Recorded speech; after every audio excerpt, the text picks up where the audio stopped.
Welcome to wild wolf. ఇక IT ఉద్యోగులకు good news అనేది చెప్పొచ్చు. ఎందుకంటే 50 లక్షలకే 2 BHK ఫ్లాట్ వస్తుంది అంటున్నారు. సో ఇందులో ఎంతవరకు నిజం? ప్రస్తుతం మనతో real estate analysis Nandi Rameshwar Rao గారు ఉన్నారు, అడిగి తెలుసుకుందాం. So hi sir.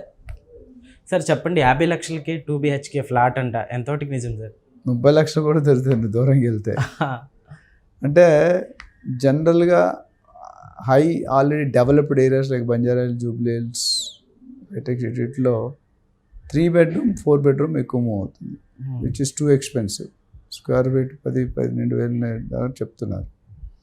ఇప్పుడు బంజారాహిల్స్ అయితే 15-20 వేలు చెప్తున్నారు. సామాన్య ప్రజలు కొనుక్కునే ధోరణి లేదు. సో ఇప్పుడు కొద్దిగా దూరంగా వెళ్తే కొత్త బిల్డర్స్ డిమాండ్ 2 bedroom వాళ్ళు ఎక్కువ అవుతున్నారు, ఎందుకంటే ఇన్కమ్స్ పడిపోతున్నాయి. 3 bedroom 4 bedroom కొనుక్కునే సెగ్మెంట్ వేరు. ఈ 2 bedroom వాళ్ళు కొద్దిగా అప్కమింగ్ ఎంప్లాయీస్ కానీ అప్కమింగ్ పౌరులు. సో వాళ్ళకి 800-900 స్క్వేర్ ఫీట్ని 12-13-1500 దాకా విస్తీర్ణంలో ఉన్నాయి. సో దాదాపు 50 లక్షల నుండి ₹1,00,00,000 లోపు దొరికేవి. సో అందరూ కూడా ఈ రెసిషన్ పరంగా మనకు స్టేట్ తెలంగాణ సీఎం అయిన తర్వాత కొద్దిగా స్లో డౌన్ ఇప్పుడిప్పుడే పుంజుకుంటుంది. సో ఎవరైనా 50-60 లక్షలు కావాలంటే కొన్ని ప్రాజెక్ట్స్ కొద్ది దూరంగా అవుతున్నాయి. దూరం మరీ అంత దూరం కాదు, maybe ½ an hour drive from the సిటీలో దొరుకుతాయి. సో ఇంట్రెస్ట్ ఎస్పెషల్లీ మనకి వెస్ట్ జోన్లో చూసుకుంటే ఐటీ కారిడార్ ఎక్కువ ట్రాన్సాక్షన్ చేస్తారు. ఇప్పుడు మొత్తం భారతదేశంలో 50 లక్షల ఐటీ మంది ఉంటే హైదరాబాద్లోనే 10 లక్షల మంది ఉన్నారు, బెంగళూరులో 10 లక్షల మంది ఉన్నారు, మిగతా మొత్తం అన్ని రాష్ట్రాలు కలిపి 30 లక్షల మంది. ఈ 10 లక్షల మందిలో ఈస్ట్ జోన్ నుండి దాదాపు 30% ట్రావెల్ చేస్తారు, అంటే 3 లక్షల మంది. సో ఇప్పుడు ఏం చేస్తారు బిల్డర్స్ కూడా ఏం చేస్తారంటే మరీ పెద్ద కాస్ట్ పెట్టేయకుండా 2,500 3,000 పెడితే మూమెంట్ కొద్దిగా స్లో అయింది. సో ఒక వైపు నుంచి ఒక పర్టికులర్ వర్గం లగ్జరీ మార్కెట్కి వెళ్తుంది, అంటే హై ఎండ్ లగ్జరీ వైపే మొగ్గు చూపిస్తున్నారు. ఒక సెగ్మెంట్ ఇచ్చి ఎంత లో ఉంటే అంత లో బడ్జెట్ ఆఫర్స్, లో బడ్జెట్. ఇప్పుడు మీరు నాగారం అటుపక్క వెళ్ళిపోయినా, లేకపోతే ఇటు పటాన్చెరు దగ్గరికి వెళ్ళిపోయినా, ఇటు శ్రీశైలం హైవేలో, అటు బెంగళూరులో దాదాపు 50-60-70 లక్షలు మంచి ఫ్లాట్ దొరుకుతుంది. సో జనాలు ఇప్పుడు పటాన్చెరు అంటే ఆల్మోస్ట్ సిటీ, రేపు మెట్రో కూడా అక్కడ ఎక్స్టెండ్ అయ్యే అవకాశాలు ఉన్నాయి. సో ఆల్మోస్ట్ సిటీ కింద లెక్క. ఓకే, సో దాన్ని బట్టి చూసుకుంటే ప్రతి చోట అంటే చెరువులను ఆక్రమించి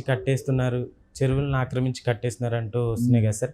అంటే తక్కువ బడ్జెట్ తోటి కొంచెం నాస్తి రకంగా కూడా యూస్ చేసి అట్లా ఫ్లాట్లు కట్టేయడం లాంటి. అంటే దానికి బ్రాండ్ అనేది ఉంటుందండి. ప్రతి బ్రాండ్కి బాటా ఉంది, కాంప్రమైజ్ గార్డు, లూయిస్ విల్బీ ఉంది, తనిష్క్ ఉంది, బ్రిటానియా ఉంది, గాద్రేజ్ ఉంది. వీళ్ళు కాంప్రమైజ్.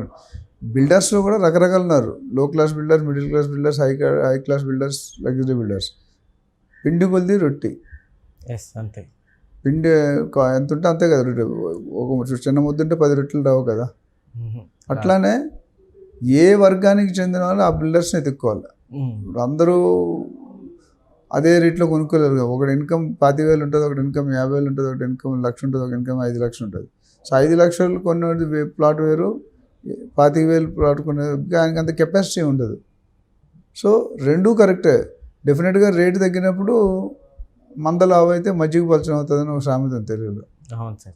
సో డబ్బులు తగ్గినప్పుడు బిల్డర్ అయితే జోబులను పెట్టుకోలేరు కదా, they will have their own issues. So అందుకని ఏం చేయాలి, వాళ్ళకి తగ్గ ప్రాపర్టీని వాళ్ళు కొనుక్కుంటారు. ఎందుకు 25,000 ఎంత సేవ్ చేయగలుగుతావు? 25,000-30,000 నీకు శాలరీ వస్తే ఎంత సేవ్ చేస్తాం? అందులో సేవ్ చేయలేము. 20% సేవ్ చేస్తే ఎక్కువ. Yes sir. హైదరాబాద్లో ఒక గొప్పతనం ఏంటంటే 10,000 బతుకుతాడు, 20,000 బతుకుతాడు, 50,000 బతుకుతాడు, 1,00,000 బతుకుతాడు. బట్ బతికే విధానం, జీవితం వేరు, జీతం వేరు. నేను చాలాసార్లు చెప్పాను, జీతం కోసం పనిచేసేవాడు బాస్ గోల్కి పనిచేస్తాడు, జీవితం కోసం పనిచేసేవాడు ఆయన గోల్కి వర్క్ చేసుకుంటాడు. సో చాయిస్ నీకోసం జీవితం కావాలా, జీతం కావాలా, అది డిసైడ్. సో 2 bedroom అనేది చాలా పాపులర్గా అవుతుంది. అంటే ఒక ఫ్యామిలీలు కూడా ఇన్నాళ్ళ ₹5 10 కనట్లేదు ఎవరు, 1 or 2. 2 bedroom చాలు కదా. 2 bedroom సరిపోతుందంటారా? సరిపోతుంది. అంటే సరిపోతుందంటే సరిపెట్టుకోవాల్సిందే. సరిపోతుందంటే నీకు బంగ్లా దొరకదు కదా. నీకు బంగ్లా కావాలంటే బంగ్లా రాదు కదా. పెట్టే బడ్జెట్కి అంతే. మన స్తోమత పెట్టి వెళ్ళాలి. కొంచెం ఎక్స్ట్రా లోన్ తీసుకుని క్రెడిట్ కార్డ్ ఎక్స్ట్రా కొట్టడం. నిన్న ఒక వీడియో మాట్లాడాను, ప్లానింగ్ లేకపోతే చాలా ఇబ్బందులు పడతారు. ఇప్పుడు ఫ్యూచర్లో జాబ్ ఉంటుందో లేదో ఎవరికీ తెలియదు. రేట్లు ఇవ్వండు, రేట్ ఎవ్రీ ఇయర్ 10% 20% పెరుగుతూనే ఉన్నాయి. సో మన జాగ్రత్త మనం సంపాదించి జనరల్గా ఏం చేస్తారంటే పబ్లిక్ వచ్చిన జీతంలో ఖర్చుల మీద మిగిలితే సేవ్ చేస్తారు, అది తప్పు. సేవ్ చేసి మిగతా దాన్ని ఖర్చు పెట్టండి, అందులో అడ్జస్ట్ చేసుకోండి. ఇప్పుడు నువ్వు చికెన్ తినొచ్చు, బిర్యానీ తినొచ్చు, మటన్ తినొచ్చు, కూరగాయలు తినొచ్చు, ఆకుకూరలు పచ్చడితో తినొచ్చు. నీకున్న కెపాసిటీ ఏంటి దాన్ని బట్టి ప్లాన్ చేసుకుంటే మీకు అడ్వాంటేజ్. సో ఫైనల్ సమ్మర్ ఏంటంటే 2 bedroom అనేది మీకు 50, 60, 70 లక్షల్లో దొరుకుతుంది హ్యాపీగా.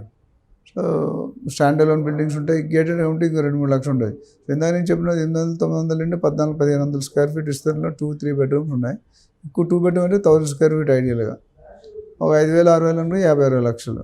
సార్ అయితే ఇప్పుడు 50 lakhsకే 2 BHK అంటున్నారు కదా, సో దీంట్లో అంటే నాణ్యత లేకుండా ఒకవేళ మనం ఇన్వెస్ట్ చేసి ఒకవేళ ప్రజెంట్ ఇప్పుడు ఒకవేళ మనం దాని మీద ఇన్వెస్ట్ చేసేవానికి ఫ్యూచర్లో ఏమైనా పెరిగే ఛాన్స్లు ఏమైనా ఉంటాయి అంటే ఏం చెప్తారు? దానికి మీరు క్వాలిటీ చెక్ చేసుకోవచ్చు. ఇంజనీర్స్ ఉంటారు, స్ట్రక్చరల్ స్టెబిలిటీ ఇంజనీర్స్. క్వాలిటీ మీకు బయట ఏం కనిపిస్తుంది, అన్నీ ఒకలా రంగులు వేసిన తర్వాత అన్నీ ఒకలా ఉంటాయి కదా. అది టెక్నికల్ సబ్జెక్టు, అది దాని మీద మీకు డౌట్ ఉంటే ఆ బిల్డర్ దగ్గరికి వెళ్ళకూడదు. బిల్డర్ అంతకుముందు చేసిన ప్రాజెక్ట్స్ ఏవైతే ఉన్నాయో అవి బ్రాండ్ ఉంటుంది, మెయింటెనెన్స్ ఎలా ఉంది, అంత 10 సంవత్సరాల ముందు కట్టిన ప్రాజెక్ట్ ఎలా ఉంది. నువ్వు 5,000 ఇచ్చి 6,000 ఇచ్చి దానికంటే ఎక్కువ ఎక్స్పెక్ట్ చేయలేవు కదా. ఎవరు కూడా ఫ్రీ సర్వీస్ అయితే చారిటీ బిజినెస్ చేస్తాను, మీ ఛానల్ చేస్తా, నేను చేస్తాను, ఎవరు చేయం కదా. సో డెఫినెట్గా ఆ క్వాలిటీ అనేది మీరు ఆ హ్యాండ్కి వెళ్ళాలంటే మీరు కొనుక్కోలేరు. 15,000 square feet ఎక్కడ కొనుక్కుంటారు? ఓ బెడ్రూమ్ వస్తుంది, మరి బాత్రూమ్ వస్తుంది. సో మనకున్న దాన్ని బట్టి మనం ఉన్న దాంట్లో బెస్ట్ చూసుకోవాలి. అందరూ అంత ఎవరు డెఫినెట్గా 19-20 ఫరక్ అయితే ఉంటుంది క్వాలిటీలో.